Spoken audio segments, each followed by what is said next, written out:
ನೋಡಿ ನನ್ನ ಕೈನ ಫೋಕಸ್ ಮಾಡ್ತಾ ಇದೆ, ಅದು ಯಾವ ರೀತಿ ನೋಡಿ ನನ್ನ ಕೈನೂ ಕಚ್ಚಕ್ಕೆ. ಹಾಯ್ ಎಲ್ರಿಗೂ ನಮಸ್ಕಾರ ಸ್ನೇಹಿತರೆ. ಇವತ್ತಿನ ವಿಷಯ ಏನು ಅಂತಂದರೆ, ನಾವು ಬಿ ಡೆ ಕಾಂಪ್ಲೆಕ್ಸಲ್ಲಿ ಬರ್ತಾ ಇರಬೇಕಾದ್ರೆ ಒಂದು ರೋಡಲ್ಲಿ ಒಂದು ದೃಶ್ಯ ಕಾಣಿಸ್ತು. ಪರ್ಷಿಯನ್ ಕ್ಯಾಟ್ ಮತ್ತು ಈ ನಾಗರವ ಮರಿ ಎರಡೂ ಕೂಡ ಜಗಳ ಆಡ್ತಿರುವಂಥದ್ದು. ಅದನ್ನು ನಾವು ತಕ್ಷಣ ನೋಡಿದ್ವಿ ಆ್ಯಂಡ್ ಕಾರ್ ನಿಲ್ಲಿಸಿ ಬರೋ ಅಷ್ಟರಲ್ಲಿ ಸ್ಥಳೀಯರು ಕೂಡ ಅಲ್ಲಿಗೆ ಬಂದರು. ಫೈನಲಿ ಎಲ್ಲರ ಸಹಕಾರದಿಂದ ಇದನ್ನು ಒಂದು ಬಾಕ್ಸಲ್ಲಿ ಹಾಕ್ಕೊಂಡ್ವಿ, ಒಂದು ಬಾಟಲಲ್ಲಿ. ಆ್ಯಕ್ಚುಲಿ ಏನು ಗೊತ್ತಾ, ಅದೃಷ್ಟ ಏನಂತಂದರೆ ಒಂದು ಸ್ವಲ್ಪ ಕೂಡ ಡ್ಯಾಮೇಜ್ ಅಂದರೆ ಏಟಾಗಿಲ್ಲ ನಾಗರವ್ಗೆ. ರೋಡಲ್ಲಿ ತುಂಬ ಜನ ಆ್ಯಂಡ್ ಹೆಣ್ಮಕ್ಳು ರಿಯಾಕ್ಷನ್ ನೋಡಿ ಫುಲ್ ಶಾಕು. ಆ್ಯಂಡ್ ನಾವು ಇದನ್ನೇನು ಮಾಡೋದು ಅಂತ ಯೋಚನೆ ಮಾಡಿದ್ವಿ. ಎಲ್ಲ ತುಂಬ ಜನ ಫೋಟೋಸ್ ವೀಡಿಯೋಸ್ ತೊಗೋತಾಯಿದ್ರು. ಆ್ಯಂಡ್ ಹೇಳಬೇಕು ಅಂದರೆ ಇದು ಸ್ವಲ್ಪ ಮರಿ, ತುಂಬ ಚಿಕ್ಕ ಮರಿ ಅಂತಲೇ ಹೇಳ್ಬೋದು.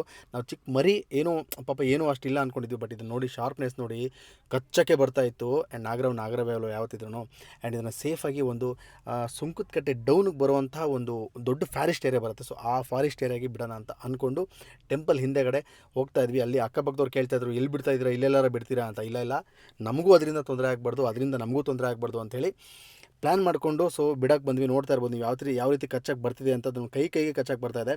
ಪಾಪ ಅದಕ್ಕೆ ಗೊತ್ತಿಲ್ಲ, ಅದಕ್ಕೆ ಅದು ಅಂದ್ಕೊಂಡಿದ್ದೆ ತೊಂದರೆ ಕೊಡ್ತಾ ಇದೀವಿ ನಾವು ಅಂತ. ಖಂಡಿತವಾಗ್ಲೂ ಅದಕ್ಕೆ ನಾವು ತೊಂದರೆ ಕೊಡ್ತಾ ಇಲ್ಲ. ಆ್ಯಂಡ್ ಸೇಫೆಸ್ಟ್ ಪ್ಲೇಸ್ಗೆ ತಂದು ಬಿಡೋ ಅಂಥ ದೃಶ್ಯ ನೀವು ನೋಡ್ತಾ ಇರ್ಬೋದು. ಆ್ಯಂಡ್ ಈ ಒಂದು ಫಾರೆಸ್ಟ್ಗೆ ನಾನು ಮತ್ತು ನನ್ನ ಸ್ನೇಹಿತರ ಒಂದು ಸಹಾಯದ ಮೇರೆಗೆ ಸೇಫಾಗಿ ಬಿಟ್ವಿ. ನಮಗೆ ಪರ್ಸ್ನಲಿ ತುಂಬ ಖುಷಿ ಕೊಟ್ಟ ವಿಚಾರ ಏನು ಗೊತ್ತಾ, ಇಲ್ಲೊಂದು ನವಗ್ರಹ ಜೊತೆಗೆ ಮುನೇಶ್ವರ ಟೆಂಪಲ್ ಹಿಂದೆಗಡೆನೆ ನಾಗಪ್ಪನ ಬಿಟ್ಟಿದ್ದು. ಹಾಗೆ ನಿಮ್ಮ ಕಣ್ಣಿಗೆ ಎಲ್ಲಾದರೂ ಪ್ರಾಣಿ ಪಕ್ಷಿಗಳು ತೊಂದರೆಲಿರೋದು ಕಾಣಿಸಿದ್ರೆ ಸಹಾಯ ಮಾಡಿ, ಯಾಕೆಂದ್ರೆ ಅದಕ್ಕೂ ನಮ್ಮ ಹಾಗೆ ಜೀವ ಇರುತ್ತೆ ಅಂತ ಹೇಳ್ತಾ ನಮ್ಮ ಬಿಂದಾಸ್ ಬೆಂಗಳೂರು ಚಾನಲ್ನ ಫಾಲೋ ಮಾಡೋದನ್ನು ಮರೆಯಲೇಬೇಡಿ. Thank you so much.